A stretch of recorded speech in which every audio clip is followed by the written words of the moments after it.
mamncane wami bekukhona umthandazo la bekajwayele ukuya kuwo where bahlangana babazalwane bakhuleke every Wednesdays. Then ke kwaba i-trip eya kwaNongoma hlanganisa imali because besibaningi, then sahamba ke saya emfuleni. Umfula was not far, ngalezo inkathi bekwabo June kubanda.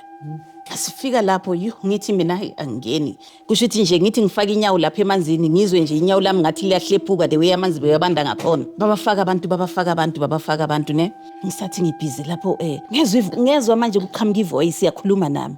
Yazi wathi lo muntu angeke uhambe ilizwe lide kangaka ungangeni emanzini. Ngavele ngathi ngicela ukuthi nisuke, ngicela nisukeni ngiyaphambili mina because kuye kwaba nepower nje yavele yangena from my head. Yabona yayehla nomzimba wami wonke. Ngithe mangiya le ngabuya, but funny because mangiya le bengihamba ngathi khona into bengihamba phezukwayo but bengayazi ukuthi yini because bengaweli.